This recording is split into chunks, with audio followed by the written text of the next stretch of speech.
Hello students, welcome back again. So I am here your English teacher और देखिए आज हम बात करने वाले हैं डेफिनेट आर्टिकल के बारे में। तो अब तक इंडेफिनेट आर्टिकल की बात पूरी तरह से हम लोगों ने कर ली है। अब हम डेफिनेट आर्टिकल के बारे में बात करेंगे। डेफिनेट आर्टिकल के बारे में मैं आपको पहले ही बता चुका हूँ, हमारे पास द या दी आर्टिकल है, एक ही आर्टिकल है लेकिन इसके रूल्स बहुत सारे हैं, ठीक है ना। तो उस चीज के लिए थोड़ा हमें रेडी रहना पड़ेगा, रूल्स थोड़े से ज्यादा हैं इस आर्टिकल के। तो लेट्स स्टार्ट। तो सबसे पहले तो मैं आपको ये बता देता हूं कि हमने इंडेफिनिट आर्टिकल के बारे में बात की। इंडेफिनिट आर्टिकल में आ एंड एंड थे, वो सिर्फ सिंगुलर काउंटेबल नाउन के साथ ही यूज होते हैं। लेकिन यदि डेफिनेट आर्टिकल द या दी की हम बात करें तो ये सिंगुलर और प्लूरल, काउंटेबल, अनकाउंटेबल दोनों तरह की नाउन्स के साथ इस आर्टिकल का यूज किया जा सकता है। ये एक मेन डिफरेंस है जो आपको ध्यान रखना है। तो इसलिए मैंने यहां पर लिख दिया है, देखिए डेफिनेट आर्टिकल द या दी की बात हम कर रहे हैं और उसमें देखिए आप singular and plural both kind of nouns हम इस आर्टिकल के लिए यूज करते हैं। तो ये जो आर्टिकल है ये दोनों तरह की नाउन्स के लिए यूज में आ सकता है। अब एक बहुत इंपॉर्टेंट चीज जो मैं आपको बताना चाहता हूं, जो कि हम लोग शायद नहीं जानते हैं, जरा ध्यान से देखेंगे। प्रोनाउंसिएशन के बारे में बात करते हैं। ये प्रोनाउंसिएशन नहीं है, इसका प्रोनाउंसिएशन ही प्रोनाउंसिएशन है। प्रोनाउंसिएशन जिसका अर्थ होता है हिंदी में उच्चारण। तो ये जो वर्ड आपको दिख रहा है ना THE, ये अपने आप में 3 साउंड्स को कैरी करता है। This article carries 3 sounds. तो अब वो 3 साउंड कब कब और किस कंडीशन में आने वाले हैं, इस चीज को जरा ध्यान से समझ लो, अभी बहुत काम की चीज है। तो सबसे पहले हम बात करते हैं इसके साउंड के बारे में। सबसे पहले इसका जो साउंड है वो द आप जानते हो व्यंजन ध्वनि होती है, वो निकल करके आता है। लेकिन वो साउंड इसका द कब आता है, जब इसके बाद जो आपको वर्ड दिखेगा यदि वो वर्ड कॉन्सोनेंट साउंड को क्रिएट करता है।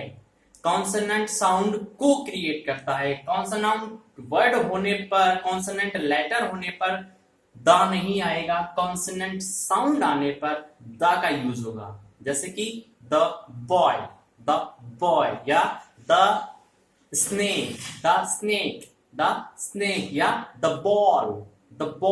तो यहां पर आप इनको बोलेंगे तो बै मतलब व्यंजन ध्वनि आ रही है, और व्यंजन ध्वनि आने पर आर्टिकल THE इसको हम द प्रोनाउंस करेंगे। आगे आओ, दिख रहा है द में छोटी ई की मात्रा लगाई हम लोगों ने, दी वो कब प्रोनाउंस होगा? दी प्रोनाउंस तब होगा जब आपके जो स्पेस है या आपके पास जो ब्लैंक है उसके बाद जो आपको वर्ड होगा वो वर्ड आपका नाउन हो सकता है, एडवर्ब हो सकता है, एडजेक्टिव भी हो सकता है। तो वो वर्ड यदि अपने आप में वॉवल साउंड को प्रोड्यूस करता है, यदि वो वॉवल साउंड को प्रोड्यूस करता है तो उस कंडीशन में हम लोग इसका प्रोनाउंसिएशन दी करने वाले हैं। और हम लोग क्या करते हैं, नॉर्मली जहां भी हमें आर्टिकल दिखता है THE द, तो हम उसे हमेशा द ही प्रोनाउंस करते हैं, जबकि ऐसा नहीं होता है। उसका प्रोनाउंसिएशन द कब होगा, जब स्पेस के बाद कॉन्सोनेंट साउंड आएगा। इसका प्रोनाउंसिएशन दी कब होगा, जब स्पेस के बाद वॉवल साउंड आएगा। लेकिन एक वैसे बेसिकली इसके 2 प्रोनाउंसिएशन ही अप्लाई किए जाते हैं और माना जाता है, लेकिन इसका तीसरा प्रोनाउंसिएशन भी है, जो कि ये जो तीसरा प्रोनाउंसिएशन है, ये प्रोनाउंसिएशन एक इंपॉर्टेंट बुक से मैंने देखा था, तो इसलिए मैं आपको बताना चाहता हूं कि ये जो प्रोनाउंसिएशन है इसमें हम बड़ी ई की मात्रा लगा रहे हैं, तो इस पर हम ज्यादा जोर देते हैं। एक तो हुआ द, अब एक हुआ दी, और अब मैं बात कर रहा हूं दी की। दी आप बोलोगे, डेफिनेटली आप खुद बोल करके देखिए, दी ज्यादा जोर आ रहा है ना।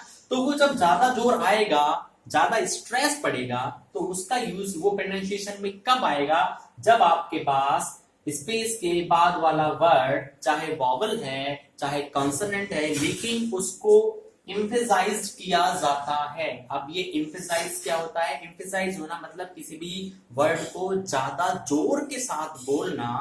When we are going to speak any word with louder stress, जब उस पर ज्यादा जोर दिया जाता है, स्ट्रेस उस पर दिया जाता है, तो वो एम्फेसाइज बन जाता है। और जब वो वर्ड एम्फेसाइज बन जाता है ना, तो उसी कंडीशन में हम द में बड़ी ई की मात्रा मतलब दी का यूज करने वाले हैं। लेकिन ऐसी कंडीशन सिर्फ 1% होती हैं, बाकी 99% कंडीशंस में द और छोटी दी का यूज होता है। आई होप कि प्रोनाउंसिएशन इसका कब द करना है कॉन्सोनेंट साउंड आने पर, कब दी करना है वॉवल साउंड आने पर, और कब दी करना है जब वर्ड पर जोर दिया जाता है। मैंने लिख दिया है आप लोगों के लिए, वर्ड को एम्फसाइज किया जाता है। तो आई होप ये आपको क्लियर हो गया होगा कि कब द यूज बोलना है, कब दी आना है और कब दी आना है।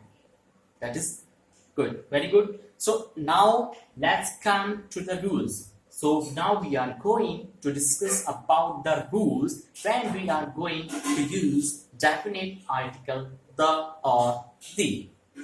First of all, as you can see on the board, first of all, the rule that is going to describe us, it is about before a noun. Before a noun. इसको a नहीं बोलेंगे, article आ गया, noun है, singular है, a noun. Before a noun, एक संज्ञा से पहले वी हैव डिस्कस्ड, जिसके बारे में